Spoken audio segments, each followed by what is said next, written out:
This is an October Glory that we're growing here at Highland Hill Farm. We planted this bad boy in the springtime and they did fantastic. We got them in right at the right time. Sometimes you got lucky, and we got lucky this year. Put them in. They were probably 3/8 of an inch caliber. They probably went up to there, and they really filled out real nice, thick and full. We have our irrigation going on through, so if we want to turn on the irrigation, we get water onto them. We put fertilizer on them twice, once when we planted them and once in the middle of the summer when we had some real good rain. And we had a good shoot in the early spring come out. And I guess if you can see, and that's basically from here, from there, our prune mark, to there. That was in the spring. And then from here to there is a new flush that they made on. And not always, but this year we did really well with them when we got our second flush coming on. If we keep on keeping them watered, they'll continue to keep on growing for this year. And we might get this up to a good 7/8 inch trunk caliber on the tree for this year. And we'll be doing really well. If we do that in the fall, we'll probably come on through and do another trimming on this. If they don't grow anymore, we probably just let them go. But if they do continue to grow, we will trim them.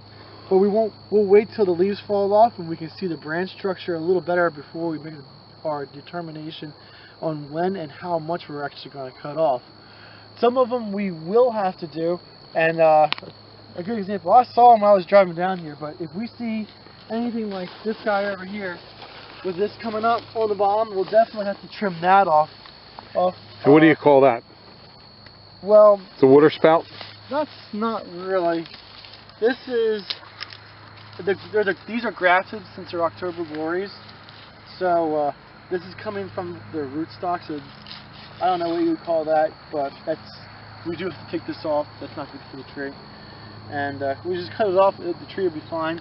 Some of these lower branches we may limb up, but you don't have to. I guess you don't have to. But next year, at the end of the year, we'll definitely limb them up, probably to about chest to shoulder height. And that'll be the final spot where we'll trim them. We won't trim the branches up any more than that.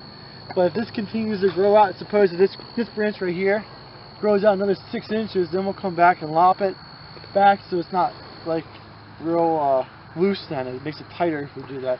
But we'll do that over the winter time when we don't have anything else to do. But that's basically it. Like this guy over here, I would probably cut that regardless here, so this branch doesn't get too big. And when we go through and we actually limb it up to there, it won't be too big of an injury for it. So that will be cut, but not, the branch won't be cut, but this will be knocked back so it's not too big of a branching forming on it. You can see this guy over here is kind of the same thing where I'm worried of. It's a real heavy branch going into it, so we'll probably knock that back so this doesn't grow as thick and as full. And then when we do actually take it off, it won't be a big injury. It'll heal over or grow over, compartmentalize, or whatever you want to call it, without a problem. It won't be a mark on it. But I would think this is doing very well.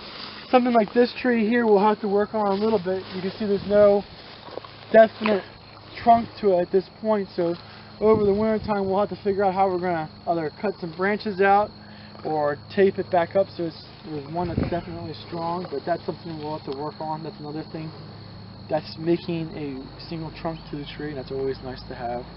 Other than that, they look like a really nice product. How about this tree behind you? What are you going to do with that? Well, that one looks like one of the tapes broke off of it. That probably is from a windstorm. We had some windstorms come through here with no rain. So that'll get taped back up? Yeah, that'll be taped back up. That's something we have to do. There's one of them over there that the stake broke off. We'll have to put another stake in. So. All right, well, thank you very much, Mike. And this is Mike's red maple field here on Ferry Road at Highland Hill Farm. And you can reach Michael at 267-446-2376. And he'll answer any questions you have. Or the best of my ability. All right, thank you very much, Mike. Thank you.